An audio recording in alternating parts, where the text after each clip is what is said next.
911 is an extraordinary car. On the face of it, it's quite simple, right? 911.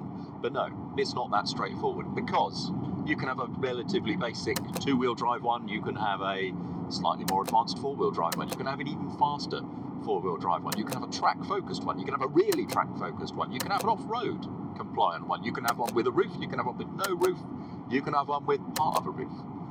In all, there are 26 different types of Porsche 911 today.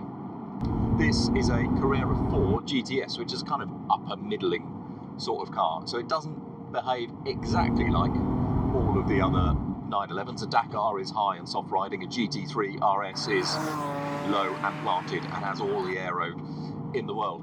This is a kind of very road-focused sports car of the traditional 911 sense, I suppose. It's four-wheel drive. You wouldn't know it most of the time. It rides with enough compliance. It's narrow enough for that noise. It's narrow enough for tight country lanes like this, and yet still gives me, even though it's a powerful car, gives me a lot back at low speeds, normal road speeds. And while the Porsche 911 has grown over the years to become bigger, more powerful, more sophisticated, more refined, more of a GT car than it ever used to be, it still retains that essence of something. I'm going to use a very awful word here, DNA. And there's that engine, which is smaller than it has been at times, and today it's turbocharged and has various particulate filters and stop-starts in traffic as it tries to get through the toughest emissions regulations in the world. But fundamentally, it is hung out behind the rear axle, just like Porsche's sports cars have always had. Haven't they?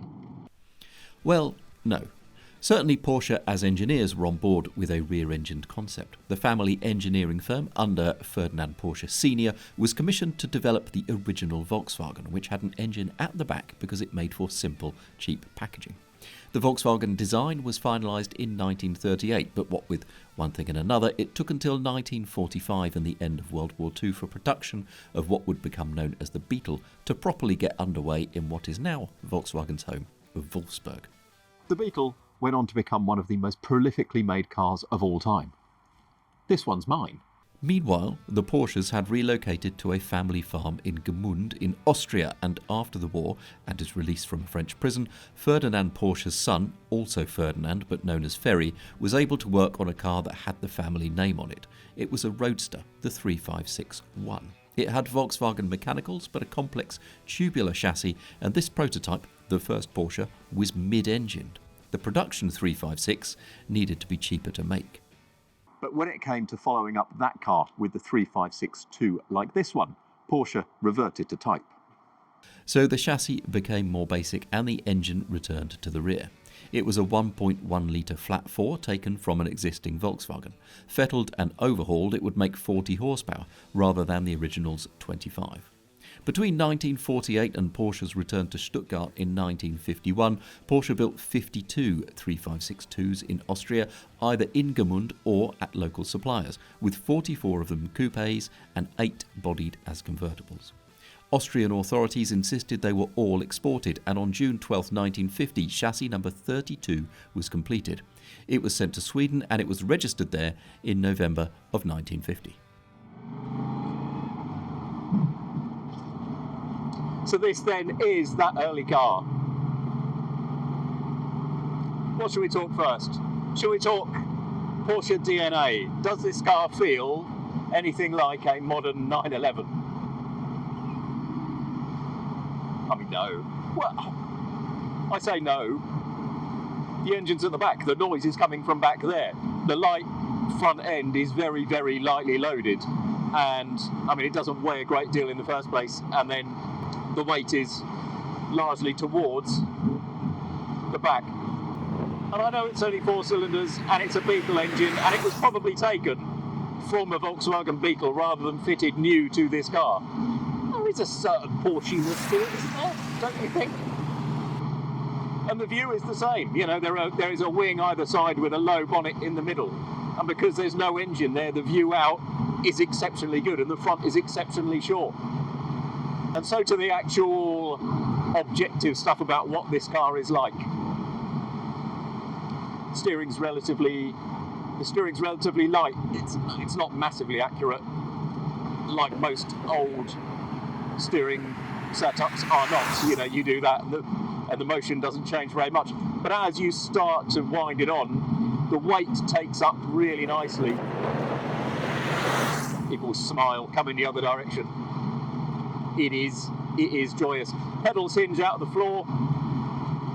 They're all very good, they're all very big, and this gearbox, so I've got a Beetle, its gearbox does not feel anything like as nice as this. There is no synchro on first and second, but yeah, and you really have to double D-clutch like that, on third and fourth as well, really. Performance is not strong, but it moves along at everyday road speeds really nicely. Doesn't feel like a sports car by today's standards. And people who went out and raced cars like this, of this era, my goodness. I mean, Heroes won a hell. Because it must have been a tiring car to drive quickly at speed when people raced cars back in the late 40s, early 50s. But you could own it now, you could keep up with everyday traffic now, and as a way to run, I don't know, out to a coffee on a Sunday morning, out for a Saturday afternoon drive, and you could even commute them if you really wanted to, you know. It's just joyous.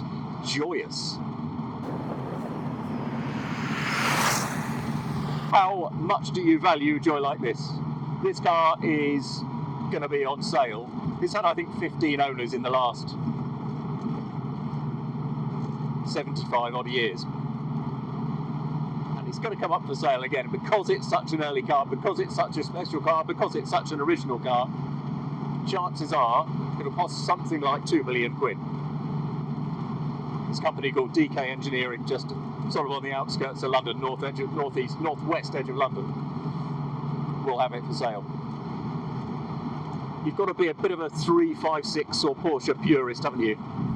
But I think if you were, and you wanted something like it, there is nothing else quite this special.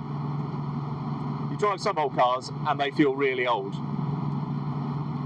I mean, this does feel its age, of course, but it feels so special and still so usable. God, it's lovely.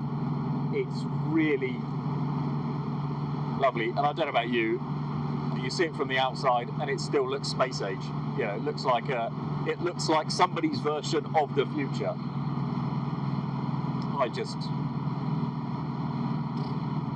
I think it's one of the loveliest things I've ever driven. So thank you for joining me for the ride. We have more vids here over on this channel, and you can find more at Autocar.co.uk. Probably find an original test of this car or something like it at themagazineshop.com, where you have full access to the 129-year Autocar archive. Anyway, thank you for joining me. I'll see you next time.